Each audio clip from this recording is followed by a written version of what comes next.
कार्तिक मास महात्म का यह 31वां अध्याय। बतलाया है भगवान ने प्रभु स्मरण का सरल उपाय।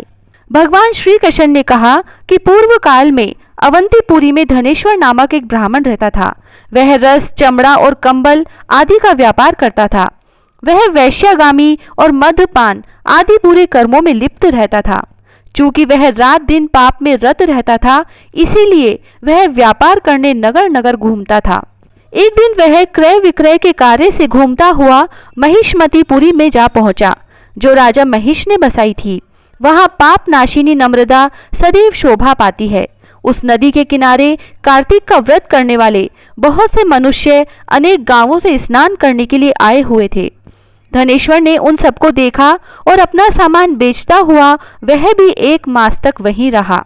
वह अपने माल को बेचता हुआ नम्रता नदी के तट पर घूमता हुआ स्नान, जप और देवार्चन में लगे हुए ब्राह्मणों को देखता और वैष्णवों के मुख से भगवान विष्णु के नामों का कीर्तन सुनता था। वह वहां रहकर उनको स्पर्श करता रहा, उनसे बातचीत करता रहा। वह कार्तिक के व्रत की उद्यापन विधि तथा जागरण भी देखता रहा। उसने पूर्णिमा के व्रत को भी देखा कि व्रती ब्राह्मणों तथा गौओं को भोजन करा रहे हैं, उनको दक्षिणा आदि भी दे रहे हैं। उसने नित्य प्रति भगवान शंकर की प्रसन्नता के लिए होती दीपमाला भी देखी। त्रिपुर नामक राक्षस के 3 पुरों को भगवान शिव ने इसी तिथि को जलाया था, इसीलिए शिवजी के भक्त इस तिथि को दीप उत्सव मनाते हैं। जो मनुष्य मुझ में और शिवजी में भेद करता है, उसकी समस्त क्रियाएं निष्फल हो जाती है। इस प्रकार नम्रता तट पर रहते हुए जब उसको 1 माह व्यतीत हो गया, तो एक दिन अचानक उसे किसी काले सांप ने डस लिया। इससे विहल होकर वह भूमि पर गिर पड़ा। उसकी यह दशा देखकर वहां के दयालु भक्तों ने उसे चारों ओर से घेर लिया और उसके मुंह पर तुलसी दल मिश्रित जल के छींटे देने लगे। जब उसके प्राण निकल गए, तब यमदूतों ने आकर उसे बांध लिया और कोड़े बरसाते हुए उसे यमपुरी ले गए। उसे देखकर चित्रगुप्त ने यमराज से कहा, इसने बाल्यावस्था से लेकर आज तक केवल बुरे कार्य ही किए हैं। इसके जीवन में तो पुण्य का लेश मात्र भी दृष्टिगोचर नहीं होता। यदि मैं पूरे 1 वर्ष तक भी आपको सुनाता रहूं, तो भी इसके पापों की सूची समाप्त नहीं होगी। यह महापापी है, इसीलिए इसको 1 कल्प तक घोर नरक में डालना चाहिए। चित्रगुप्त की बात सुनकर यमराज ने कुपित होकर काल नेमी के समान अपना भयंकर रूप दिखाते हुए अपने अनुचरों को आज्ञा देते हुए कहा, हे प्रेत सेनापतियों, इस दुष्ट को मुग्धरों से मारते हुए कुंभीपाक नरक में डाल दो। सेनापतियों ने मुग्धरों से उसका सिर फोड़ते हुए कुंभीपाक नरक में ले जाकर खोलते हुए तेल के कड़ाहे में डाल दिया। प्रेत सेनापतियों ने उसे जैसे ही तेल के कड़ाहे में डाला, वैसे ही वहां का कुंड शीतल हो गया। ठीक उसी प्रकार जिस प्रकार पूर्व काल में प्रहलाद जी को डालने से दैत्यों की जलाई हुई आग ठंडी हो गई थी। यह विचित्र घटना देखकर प्रेत सेनापति यमराज के पास गए और उनसे सारा वृत्तांत कहा। सारी बात सुनकर यमराज भी आश्चर्यचकित हो गए और इस विषय में पूछताछ करने लगे। उसी समय नारद जी वहां आए और यमराज से कहने लगे, सूर्य नंदन, यह ब्राह्मण नरकों का उपभोग करने योग्य नहीं है। जो मनुष्य पुण्य कर्म करने वाले लोगों का दर्शन, स्पर्श और उनके साथ वार्तालाप करता है, वह उनके पुण्य का 6वां अंश प्राप्त कर लेता है। और यह धनेश्वर तो 1 मास तक श्री हरि के कार्तिक व्रत का अनुष्ठान करने वाले असंख्य मनुष्यों के संपर्क में रहा है। अतः यह उन सबके पुण्यांश का भागी हुआ है। इसको अनिच्छा से पुण्य प्राप्त हुआ है, इसीलिए यह यक्ष की योनि में रहे और पाप भोग के रूप में सब नरक का दर्शन मात्र करके ही यम यातना से मुक्त हो जाए। भगवान श्री कृष्ण ने कहा, सत्यभामा, नारद जी के इस प्रकार कहकर चले जाने के पश्चात धनेश्वर को पुण्यात्मा समझते हुए यमराज ने दूतों को उसे नरक दिखाने की आज्ञा दी। ओम नमो भगवते वासुदेवाय। 31वां अध्याय समाप्त।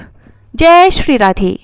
मुझे सहारा है तेरा सब जग के पालनहार, कार्तिक मास के महात्म्य का यह है 32वां विस्तार। भगवान श्री कृष्ण ने आगे कहा, हे प्रिय, यमराज की आज्ञा शिरोधार्य करते हुए प्रेतपति धनेश्वर को नरकों के समीप ले गया और उसे दिखाते हुए कहने लगा, हे धनेश्वर, महान भय देने वाले इन नरकों की ओर दृष्टि डालो। इनमें पापी पुरुष सदैव दूतों द्वारा पकाए जाते हैं। यह देखो, यह तत्ववाचुक नामक नरक है, जिसमें देह जलने के कारण पापी विलाप कर रहे हैं। जो मनुष्य भोजन के समय भूखों को भोजन नहीं देता, वह बार बार इस नरक में डाले जाते हैं। वह प्राणी जो गुरु, अग्नि, ब्राह्मण, गो, वेद और राजा इनको लात मारता है, वह भयंकर नरक अतिशय पापों के करने पर मिलते हैं। आगे देखो, यह दूसरा नरक है जिसका नाम अंधतामिस्र है। इन पापियों को सुई की भांति मुख वाले तमोत नामक कीड़े काट रहे हैं। इस नरक में दूसरों का दिल दुखाने वाले पापी गिराए जाते हैं। यह तीसरा नरक है जिसका नाम क्रकेय है। इस नरक में पापियों को आरे से चीरा जाता है। यह नरक भी असीमत्र वर्ण आदि भेदों से 6 प्रकार का होता है। इसमें स्त्री तथा पुत्रों के वियोग कराने वाले मनुष्यों को कड़ाही में पकाया जाता है। 2 प्रियजनों को दूर करने वाले मनुष्य भी असीमत्र नामक नरक में तलवार की धार से काटे जाते हैं और कुछ भेड़ियों के डर से भाग जाते हैं। अब अर्गल नामक यह चौथा नरक देखो। इसमें पापी विभिन्न प्रकार से चिल्लाते हुए इधर उधर भाग रहे हैं। यह नरक भी वध आदि भेदों से 6 प्रकार का है। अब तुम यह 5वां नरक देखो जिसका नाम कूट शालमली है। इसमें अंगारों की तरह कष्ट देने वाले बड़े बड़े कांटे लगे हैं। यह नरक भी यातना आदि भेदों से 6 प्रकार का है। इस नरक में पर स्त्री गमन करने वाले मनुष्य डाले जाते हैं। अब तुम यह 6वां नरक देखो। उल्वण नामक नरक में सिर नीचे करके पापियों को लटकाया जाता है। जो लोग भक्ष्या भक्ष्य का विचार नहीं करते, दूसरों की निंदा और चुगली करते हैं, वे इस नरक में डाले जाते हैं। दुर्गंध भेद से यह नरक भी 6 प्रकार का है। यह 7वां नरक है जिसका नाम कुंभीपाक है। यह अत्यंत भयंकर और यह भी 6 प्रकार का है। इसमें महापापी मनुष्यों को पकाया जाता है। इस नरक में सहस्त्रों वर्षों तक यातना भोगनी पड़ती है। यही रोरव नरक है। जो पाप इच्छा रहित किए जाते हैं वह सूखे, और जो पाप इच्छा पूर्वक किए जाते हैं वह पाप आर्द्र कहलाते हैं। इस प्रकार शुष्क और आर्द्र भेदों से यह पाप 2 प्रकार के होते हैं। इसके अलावा और भी अलग अलग 84 प्रकार के पाप हैं। अपक्रीण, पाड़ाक्तेय, मलिनीकर्ण, जाति भ्रंशकर्ण, उपाय, अति पाप और महापाप, यह 7 प्रकार के पाप हैं। जो मनुष्य जैसा कर्म करता है उसे इन 7 नरकों में उसके पाप कर्मों के अनुसार पकाया जाता है। चूंकि तुम्हें कार्तिक व्रत करने वाले प्रभु भक्तों का संसर्ग प्राप्त हुआ था, उससे पुण्य की वृद्धि हो जाने के कारण ये सभी नरक तुम्हारे लिए निश्चय ही नष्ट हो गए हैं। इस प्रकार धनेश्वर को नरकों का दर्शन कराकर प्रेत राज उसे यक्ष लोक में ले गए। वहां जाकर उसे वहां का राजा बना दिया और वही कुबेर का अनुचर धनक्षय के नाम से प्रसिद्ध हुआ और बाद में महर्षि विश्वामित्र ने उसके नाम पर तीर्थ बनाया था। कार्तिक मास का व्रत महाफल देने वाला है। इसके समतुल्य अन्य कोई दूसरा पुण्य कर्म नहीं है। जो भी मनुष्य इस व्रत को करता है तथा व्रत करने वाले का दर्शन करता है, उसे मोक्ष की प्राप्ति होती है। ओम नमो भगवते वासुदेवाय। 32वां अध्याय समाप्त। जय श्री राधे। दया दृष्टि कर हृदय में भव भक्ति उपजाओ। 33वां अध्याय आज सुनाऊं, कृपा दृष्टि बरसाओ। सूत जी ने कहा, इस प्रकार अपनी अत्यंत प्रिय सत्यभामा को यह कथा सुनाकर भगवान श्री कृष्ण संध्योपासना करने के लिए माता के घर में गए। यह कार्तिक मास का व्रत भगवान विष्णु को अति प्रिय है तथा भक्ति प्रदान करने वाला है। रात्रि जागरण, प्रातः काल का स्नान, तुलसी वट सींचन, उद्यापन और दीपदान, यह 5 कर्म भगवान विष्णु को प्रसन्न करने वाले हैं, इसीलिए इनका पालन अवश्य करना चाहिए। ऋषि बोले, भगवान विष्णु को प्रिय, अधिक फल की प्राप्ति कराने वाले, शरीर के प्रत्येक अंग को प्रसन्न करने वाले कार्तिक महात्म आपने हमें बताया। यह मोक्ष की कामना करने वालों अथवा भोग की इच्छा रखने वाले मनुष्यों को यह व्रत अवश्य ही करना चाहिए।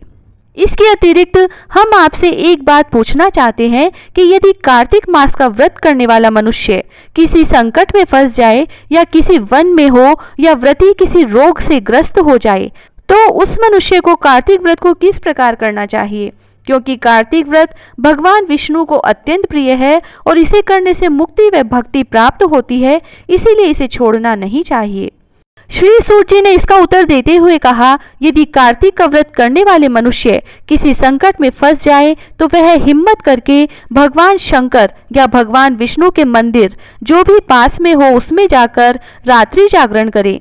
यदि व्रती घने वन में फंस जाए तो फिर पीपल के वृक्ष के नीचे या तुलसी के वन में जाकर जागरण करे। भगवान विष्णु की प्रतिमा के सामने बैठकर विष्णु जी का कीर्तन करे। ऐसा करने से सहस्त्रों गायों के दान के समान फल की प्राप्ति होती है। जो मनुष्य विष्णु जी के कीर्तन में बाजा बजाता है उसे वाजपेयी यज्ञ के समान फल की प्राप्ति होती है। और हरि कीर्तन में नृत्य करने वाले मनुष्यों को सभी तीर्थों में स्नान करने का फल प्राप्त होता है।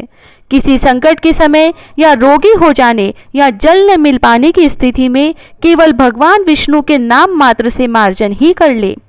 यदि उद्यापन न कर सके तो व्रत की पूर्ति के लिए केवल ब्राह्मणों के प्रसन्न होने के कारण विष्णु जी प्रसन्न रहते हैं।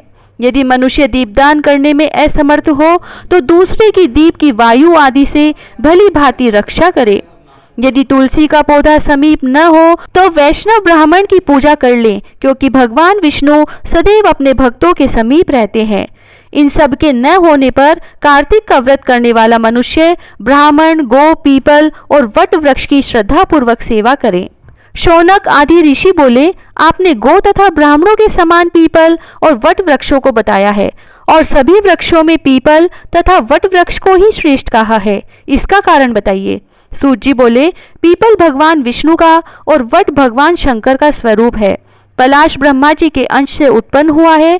जो कार्तिक मास में उसके पत्तल में भोजन करता है वह भगवान विष्णु के लोक में जाता है।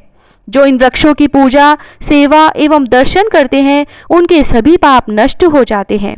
ऋषियों ने पूछा, हे प्रभु, हम लोगों के मन में एक शंका है कि ब्रह्मा, विष्णु और शंकर वृक्ष स्वरूप क्यों हुए? कृपया आप हमारी इस शंका का निवारण कीजिए। सूत जी बोले, प्राचीन काल में भगवान शिव तथा माता पार्वती विहार कर रहे थे।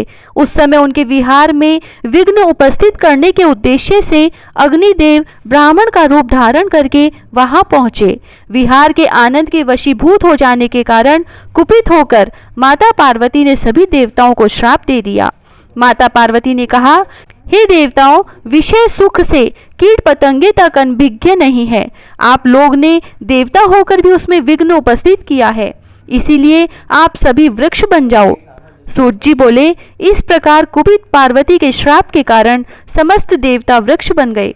यही कारण है कि भगवान विष्णु पीपल और शिव जी वट वृक्ष हो गए। इसीलिए भगवान विष्णु का शनिदेव के साथ योग होने के कारण केवल शनिवार को ही पीपल को छूना चाहिए, अन्य किसी भी दिन नहीं छूना चाहिए। ओम नमो भगवते वासुदेवाय। 33वां अध्याय समाप्त। जय श्री राधे। कार्तिक की कहानी। दो सास बहुएं थी। कार्तिक मास आया तो सास बोली, मैं कार्तिक स्नान के लिए तीर्थ जाना चाहती हूँ। बहू बोली, मैं भी चलूंगी। सास बोली, तू अभी बहुत छोटी है, अभी मुझे जाने दे। सासू तीर्थ गई तो बहू कुम्हार के से 35 कुंडे ले आई। रोज एक कुंडा भर कर रखती। उधर गंगा में सासू जी की नथ गिर गई। बहू कुंडे में नहाती हुई बोली, सासू नहावे उंडे, मैं नहाऊं कुंडे। इतने में गंगा की धारा कुंडे में आ गई। साथ में सासू जी की नथ भी आ गई। बहू ने नथ पहचान ली और अपनी नाक में पहन ली। महीना पूरा हुआ, सासू जी आई। बहू सामे लेने लगी तो सास नथ देखकर बोली कि तू यह कहाँ से लाई? तो बहू बोली, यह तो मेरे कुंडे में गंगा की धारा के साथ आ गई। पर सास ने कुछ ध्यान नहीं दिया। फिर सास बोली कि मुझे ब्राह्मण भोज करना है। तो बहू बोली कि सासू जी, 2 ब्राह्मण मेरे भी जिमा दो, मैंने भी कार्तिक स्नान किया है। तब सास ने कहा कि तूने कहाँ कार्तिक स्नान किया? तो बहू बोली, ऊपर चलो, मैं आपको बताती हूँ। ऊपर गए तो देखा सारे कुंडे सोने के हो गए। बहू बोली, मैं रोज कुंडा भरकर रखती और सुबह जल्दी उठकर नहाती और उल्टा करके रख देती। तब सासू जी बोली कि बहू, तू तो बहुत भाग्यवान है जो साक्षात गंगा जी तेरे पास आई। तूने श्रद्धा और विश्वास से कार्तिक स्नान किया तो भगवान ने तुझे फल दिया। दोनों सास बहू ने धूमधाम से ब्राह्मण जिमाकर दक्षिणा देकर विदा किया। हे गंगा मैया, जैसे बहू पर कृपा की, उसको कार्तिक स्नान कराया, वैसे हम सबको कराना। तुलसा जी की कहानी। कार्तिक के महीने में सब कोई तुलसा माता को सींचने जाती। सब कोई तो सींच के आ जाती, पर एक बुढ़िया माई आती और तुलसा माता से रोजाना कहती, तुलसा माता सत की दाता, मैं बिड़ला सींचू तेरा, तू कर निस्तारा मेरा। तुलसा माता अड़ुआ दे लडुआ दे, पीतांबर की धोती दे, मीठा मीठा ग्रास दे, बैकुंठ का वास दे, चटके की चाल दे, पटके की मोत दे, चंदन का काठ दे, झालर की झिनकार दे, साई का राज दे, दाल भात का जीमन दे, ग्यारस का दिन दे, कृष्ण का कांधा दे। इतनी बात सुनकर तुलसा माता सूखने लगी। भगवान ने पूछा कि तुम्हारे पास तो इतनी औरतें आती हैं, तुम्हें जिमाती है, गाती है, तो भी तुम कैसे सूखने लगी? तुलसा माता ने कहा कि एक बुढ़िया माई आती है जो रोजाना इतनी बात कहकर जाती है। मैं और तो सब कुछ दे दूंगी, पर आप कृष्ण जी का कांधा कहाँ से दूंगी? थोड़े दिन बाद बुढ़िया माई मर गई। सब कोई उसको उठाने लगे, पर वह इतनी भारी हो गई कि उठे ही नहीं। सब कोई कहने लगे कि पाप घाट की माला फेरती थी जिससे इतनी भारी हो गई। भगवान बूढ़े ब्राह्मण का रूप धारण करके आए। सबसे पूछने लगे कि इतनी भीड़ क्यों हो रही है? सब बोले, एक बुढ़िया मर गई है, पापनी थी, इसीलिए किसी से नहीं उठती। तब भगवान बोले कि इसके कान में मुझे एक बात कहने दो तो यह उठ जाएगी। सबने कहा, तू भी अपने मन की निकाल ले। भगवान ने जाकर उसके कान में कहा, बुढ़िया माई तू बिड़ला सींचे मेरा, मैं करूँ निस्तारा तेरा। बुढ़िया माई अड़ुआ ले गड़ुआ ले, पीतांबर की धोती ले, पटके की मोत ले, मीठा मीठा ग्रास ले, बैकुंठ का वास ले, चटके की चाल ले, चंदन का काठ ले, झालर की झिनकार ले, साई का राज ले, दाल भात का जीमन ले, कृष्ण का कांधा ले। इतना सुनते ही बुढ़िया माई हल्की हो गई। भगवान उसे कांधे पर ले गए और उसकी मुक्ति हो गई। हे तुलसा माता, जैसा उसकी मुक्ति करी ऐसा हमारी करियो, जैसा उसको कांधा दिया वैसे सबको दियो। विनायक जी की कहानी। एक बुढ़िया माई थी, वह मिट्टी के गणेश जी की पूजा करती थी। वह मिट्टी के गणेश जी रोज बनाती, रोज गल जाते। सामने एक सेठ का मकान बन रहा था तो वह वहां जाकर बोली कि पत्थर का गणेश बना दो। मिस्त्री बोले, जितने में हम तेरा पत्थर का गणेश गढ़ेंगे उतने में अपनी दीवार न चीनेंगे। बुढ़िया बोली कि राम करे तुम्हारी दीवार टेढ़ी हो जाए। अब उनकी दीवार टेढ़ी हो गई। वो बनावे और ढा देवे, बनावे और ढा देवे। इस तरह करते करते शाम हो गई। शाम को सेठ आया और उसने कहा, आज कुछ भी काम नहीं किया। तो मिस्त्री कहने लगे कि एक बुढ़िया आई थी, वो कह रही थी कि मेरा पत्थर का गणेश गढ़ दो। हमने नहीं गढ़ा तो उसने कहा कि तुम्हारी दीवार टेढ़ी हो जाए। जब से दीवार सीधी ही नहीं बन रही। सेठ ने बुढ़िया को बुलवाया और कहा कि हम तुझे सोने का गणेश मढ़ देंगे, हमारी दीवार सीधी कर दो। सेठ ने बुढ़िया को सोने का गणेश मंडवा दिया और सेठ जी की दीवार सीधी हो गई। हे विनायक जी महाराज, जैसे सेठ की दीवार सीधी करी वैसे सबकी करना। कहता न सुनता न हुकारा भरता ने सारे परिवार की रक्षा करना। हे कार्तिक महाराज, सबकी मनोकामनाएं पूरी करना, सबकी रक्षा करना। जय श्री राधे। लपसी तपसी की कहानी। एक लपसी था, एक तपसी था। तपसी तो भगवान की तपस्या करता। लपसी रोजाना 1.25 सेर का हलवा बनाकर भगवान को भोग लगाकर टाली हिलाकर जीम लेता। एक दिन दोनों में झगड़ा हो गया। लपसी बोला मैं बड़ा, तपसी बोला मैं बड़ा, क्योंकि मैं भगवान की तपस्या करता हूँ। नारद जी बोले कि तुम्हारा फैसला मैं करूँगा। दूसरे दिन तपसी नहाकर आने लगा तो नारद जी ने 1.25 करोड़ का मुंदड़ा तपसी के आगे गिरा दिया। उसने आंख खोलकर देखा तो मुंदड़ा पड़ा था। उसने उठाकर पैर के नीचे दबा लिया और तपस्या करने लगा। उधर लपसी ने 1.25 सेर का हलवा बनाकर भगवान को भोग लगाकर टाली हिलाकर जीम लिया। इतने में नारद जी आए और दोनों को अपने पास बैठाया। दोनों पूछने लगे कि कौन बड़ा है। नारद जी ने तपसी से कहा कि अपना पांव हटा। पांव हटाते ही मुंदड़ा निकला। तब नारद जी बोले कि मुंदड़ा चुराने से तेरी तपस्या भंग हो गई है, इसीलिए लपसी बड़ा है। तपसी कहने लगा कि मुझे मेरी तपस्या का फल कैसे मिलेगा। नारद जी बोले कि तेरी तपस्या का फल कार्तिक नहाने वाली देंगी। सब कहानी कहकर तेरी कहानी नहीं कहेंगी तो कार्तिक का फल तुझे हो जाएगा। धोती देकर अंगोछा नहीं देंगी, सीधा देकर दक्षिणा नहीं देंगी, ब्राह्मण जिमाकर दक्षिणा नहीं देंगी, दीवा चास कर हाथ न जोड़े तो तेरा पुण्य होगा। कपड़ा देके बटन न लगावे, दाहिने हाथ नाड़ा बांधे तो सबका फल तुम्हें हो जाएगा। और इतना कहकर नारद जी चले गए। लपसी को फल लपसी ने हो जो, तपसी को फल तपसी ने हो जो, माँ की कथा कहानी को फल माँ ने हो जो। पीपल पतवारी की कहानी। एक गुजरी थी, उसने अपनी बहू से कहा कि तू दूध दही बेच के आ। वह बेचने गई तो रास्ते में औरतें पीपल पथवारी सींच रही थी। उनको सींचता देखकर बहू ने पूछा कि तुम यह क्या कर रही हो? औरतें बोली कि हम पीपल पथवारी सींच रही हैं, इससे अन्न और धन होता है, 12 वर्ष का बिछड़ा हुआ पति मिल जाता है। बहू बोली, ऐसी बात है तो तुम तो पानी से सींचती हो, मैं तो दूध से सींचूंगी। अब तो गुजरी बहू रोजाना दूध दही बेचने ही नहीं जाती, वह रोजाना दूध तो पीपल में और दही पटवारी में सींचती। सास दूध दही का दाम मांगती तो कह देती कि महीना पूरा हो जाने पर दे दूंगी। कार्तिक का महीना पूरा हो गया, पूनम का दिन आया। बहू पीपल पटवारी के पास जाकर बैठ गई। पटवारी ने पूछा कि तुम मेरे पास क्यों बैठ गई? तब बहू बोली कि सासू दूध दही का दाम मांगेगी। पीपल पटवारी बोली कि मेरे पास क्या दाम रखा है, ये भरा डिंडा पान पतुरा है, इसको ले जा। बहू ने वही ले जाकर कोठरी में रख दिया और डर के मारे कपड़ा ओढ़कर सो गई। सासू बोली कि बहू पैसे ला, बहू बोली कि कोठरी में रखा है। सासू ने कोठरी खोल के देखी तो हीरा मोती जगमगा रहे हैं। सासू बोली कि बहू इतना धन कहाँ से लाई? बहू ने आकर देखा तो सच्ची में ही धन भरा हुआ है। बहू ने सासू को सारी बात बता दी। सास ने कहा कि अब की कार्तिक में मैं भी पटवारी सींचूंगी। कार्तिक आया, सास दूध दही तो बेचकर आ जाती और हांडी धोकर पीपल पटवारी में चढ़ा देती। आकर बहू से कहती कि मेरे से दाम मांग। तब बहू कहती, सासू जी कोई बहू भी दाम मांगती है क्या? पर सासू कहती कि तू मांग। बहू बोली कि सासू जी पैसे लाओ, तो वह पीपल पटवारी के पास जाकर बैठ गई। पीपल पटवारी ने सासू को भी पान पतूरा भरा डिंडा दे दिया। उसने वही ले जाकर कोठरी में रख दिया। बहू ने खोलकर देखा तो उसमें कीड़े मकोड़े बिलबिला रहे हैं। बहू ने कहा, सासू जी यह क्या है? तब सास ने आकर देखा और बोलने लगी कि पीपल पटवारी तो बड़ी दोगली पटपीटन है, इसको तो धन दिया और मुझको कीड़ा मकोड़ा दिया। तब सब कोई बोलने लगे कि बहू तो सत की भूखी सींचे थी, तुम धन की भूखी सींची। हे पटवारी माता, जैसा बहू को दिया वैसा सबको देना, जैसा सास को दिया वैसा किसी को मत देना। तुलसी महारानी नमो नमो, हर की पटरानी नमो नमो। तुलसी महारानी नमो नमो, हर की पटरानी नमो नमो। धन तुलसी पूरण तप की नो, शालिग्राम बनी पटरानी नमो नमो। तुलसी महारानी नमो नमो। जाके पत्र मंजरी कोमल, श्रीपति कमल चरण लपटानी नमो नमो।